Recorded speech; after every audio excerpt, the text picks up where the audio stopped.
Hello everyone, we have another 2020 election prediction video. This time we have Governor of California, Gavin Newsom, up against Governor of Florida, Ron DeSantis.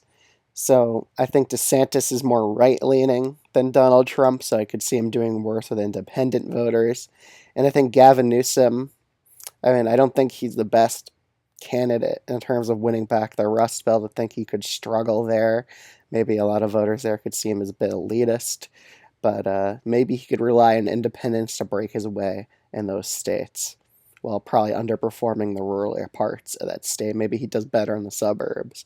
So let's get right into it. So starting off with the first few states, Texas and Florida are just safe Republican.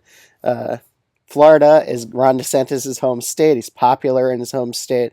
Texas, I don't think Newsom would make inroads there, and I think DeSantis, even though he's pretty right-wing, he'd still win Texas comfortably by probably 10 points. In Iowa, it's a pretty rural state. It's also been shifting towards the right as of recently, so I'm having this as a safe red state.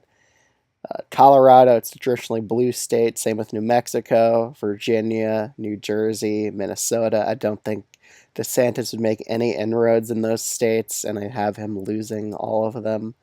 In Nebraska second, I don't think DeSantis would do well in the suburban district either because of how right-wing he is. So I have independents going towards Newsom here, and he loses that district. In Ohio, this state would dip below 10 points because I don't think DeSantis would do the best with independents in the state either, but he still wins it by 9. Going up to the northeast in New England, we have New Hampshire and Maine. Maine putting is likely blue. DeSantis wins Maine second. In New Hampshire, I'd probably put this as a 5-point Democratic margin in this state. I could see DeSantis doing worse with independent voters. But New Hampshire has a growing Republican Party in this state, so it is a state to keep an eye on in the future. So maybe I actually could see an argument for it being lean blue, even with DeSantis as the nominee. So I would give it to Newsom by 4.5 points now that I'm thinking about it. So just shy of a likely blue margin. Going over to Nevada and Arizona, I think Arizona would go towards DeSantis. He has a lot of margin here, so even if he loses a few voters, he'd still win it by like 3 points.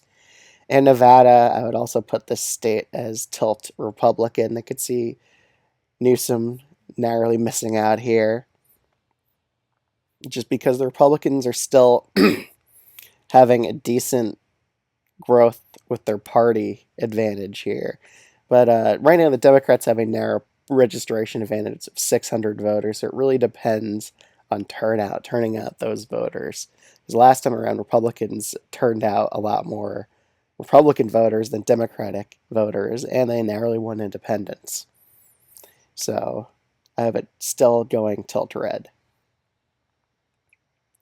Going over to North Carolina and Georgia, North Carolina is probably going to go red again. It usually leans red, even with mediocre candidates on the Republican side.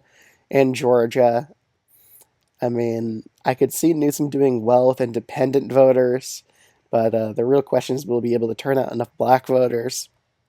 And I'd say probably not, so that's going to be tilt red. Going up to the Rust Belt states, I have Wisconsin going towards Newsom, same with Michigan. I do think DeSantis' abortion policy in Florida is pretty extreme for independent voters to really stomach voting for him. It seemed doing worse with women. Again, I don't really think DeSantis is much of a populist either, so I don't think he would do well in Wisconsin or Michigan. And I have Pennsylvania narrowly going towards Gavin Newsom by a tilt blue margin. So I think Newsom wins the popular vote by, I'd say, about 1.5% against DeSantis, and it really all comes down to Pennsylvania. Whichever way that state swings, the candidate will win. So it's pretty much the kingmaker state, the tipping point state in most predictions. So thanks everyone for watching this video. If you aren't subscribed to the channel already, I'd highly appreciate you doing so. Other than that, I will see y'all in the next video. Bye.